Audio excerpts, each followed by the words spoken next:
tropinha! Se você gosta de Free Fire, você sabe que as funções dentro do squad podem ser a chave do sucesso do seu squad.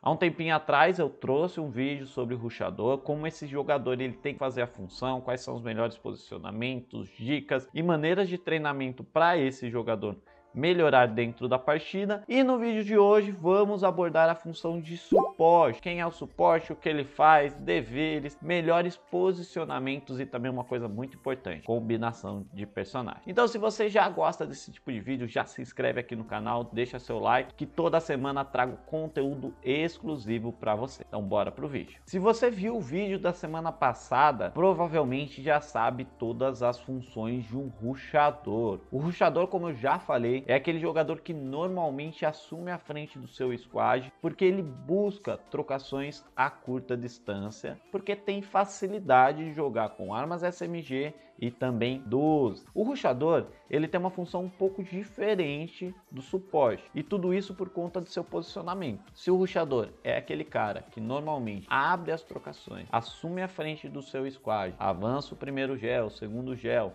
e procura essa trocação a curta distância, o suporte tem uma função um pouquinho diferente. O jogador que joga como suporte normalmente tem facilidade de jogar muito bem com armas de um tiro, seja por exemplo uma W, uma Barret, uma SVD, uma carapina, uma C80.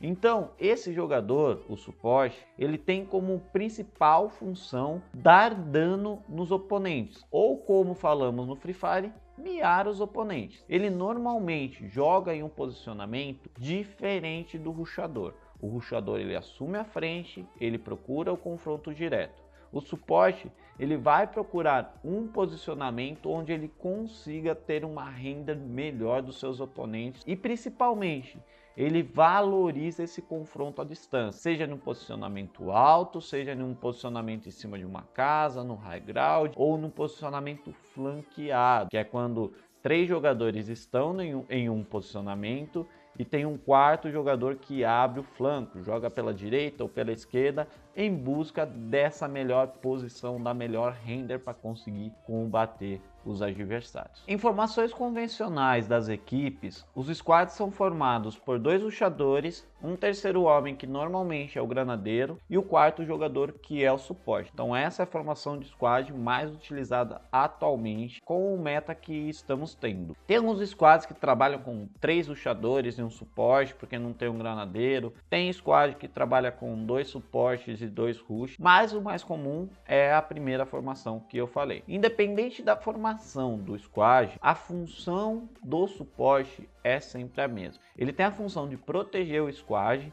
que nada mais é dentro do Free Fire miar os caras, então ele sempre vai se posicionar em um ponto que ele consiga dar o primeiro dano para o rushador vir, para o terceiro homem vir jogar uma granada.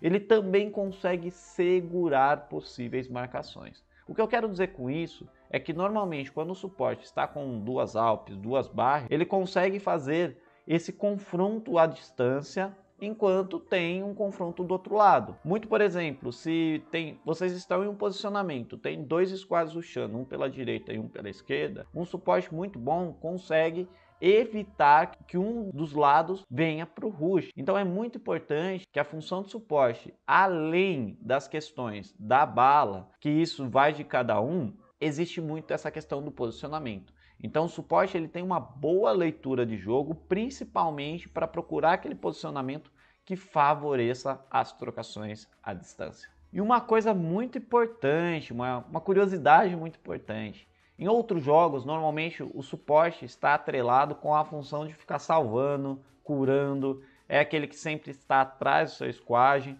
mas no Free Fire isso é diferente. O suporte não é a função dele, teoricamente, de salvar, a não ser que o outro jogador caia do seu lado. No Free Fire, salva quem está mais próximo, salva quem tem recurso. E na maioria das vezes, como o suporte vai ficar um pouco num posicionamento distante do squad, é preciso lembrar muito bem disso. Então cuidado na hora de salvar os seus amiguinhos dentro da partida, os seus companheiros dentro da partida, porque a função não é só de suporte. Pessoal, e uma coisa que muita gente me pergunta é sobre as combinações de personagem. Bom, primeiramente, se você é mobile, se você joga pelo celular, a unanimidade de questão de habilidade ativa é com certeza o Chrono. O suporte ele tem um posicionamento, na maioria das vezes ele vai ficar longe do seu squad, um pouquinho mais distante. Então se ele cai, normalmente ele vai ter que, cara, chamar o squad dele que está um pouco distante, e isso vai complicar, pode complicar em uma trocação. Também pode ser a chave de vitória, um suporte muito bem posicionado pode ser aquele cara que desestabiliza a trocação, consegue miar vários oponentes, e isso facilita com que o seu squad ganhe a trocação. Então o Chrono ele é o personagem principal, e a Moko é um dos personagens que, independente da plataforma que tu jogue, isso não pode mudar. A Moko ajuda muito na comunicação do squad, consegue mostrar aonde está o inimigo, isso facilita muito dentro da partida, principalmente porque o jogo tem muita informação que é necessária durante aquela queda. Duas habilidades que eu tenho visto que estão se destacando principalmente na função de suporte, primeira é o Rafael. O Rafael ele tem como habilidade aquele efeito silenciador quando você utiliza a WM, e é um personagem que normalmente quando você utiliza ele, automaticamente a sua W já vem com um silenciador. Então isso dificulta com que os oponentes saibam de onde está vindo o tiro. Isso pode ser importante para você dentro da partida. Uma coisa legal também sobre o Rafael, quando você derruba com Alp, Barres, ele tem uma rapidez na finalização. O que isso significa? Você derrubou, o outro squad vai ter menos tempo para salvar o jogador que você derrubou. Isso pode fazer com que ele se desconcerte, se desorganize dentro da partida e seja um fator de sucesso para você e para sua equipe. Um outro personagem que também tem sido muito utilizado é o Maru. Eu acredito que entre um e outro pode ser escolhido, porque as habilidades são parecidas. O Maru, diferente do Rafael, ele não tem o efeito silenciador, mas quanto maior a distância que você atirar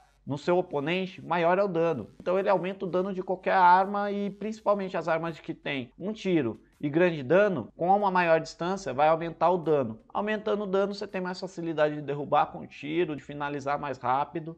Então são habilidades muito parecidas que você pode utilizar dentro da partida. Já no caso do cenário emulador, alguns campeonatos não permitem essa questão do uso dessas habilidades. Então o mais importante é se ligar, e se tiver algum campeonato que, poxa, posso utilizar um Rafael, posso utilizar o Maru, com certeza pode ser um diferencial para você dentro da partida. Em relação ao Pest, normalmente utiliza Gel, porque ele é um jogador que ele tem que ter o controle das paredes de Gel, muito por conta do posicionamento. Se ele cai solo, prejudica todo o squad, ele sempre precisa procurar ali um cover, então é importante que sempre esse jogador tenha bastante gel, porque ele pode ser o sucesso de um squad, principalmente porque se ele conseguir miar todo mundo, a chance do seu squad levar outro é muito maior. E bem pessoal, chegamos ao fim desse vídeo, expliquei para vocês um pouquinho mais sobre a questão do suporte, já sabemos o rush, já sabemos o suporte. Nos próximos vídeos vamos falar um pouquinho também sobre a questão do granadeiro, que é uma função que é nova dentro do Free Fire, mas tem maneiras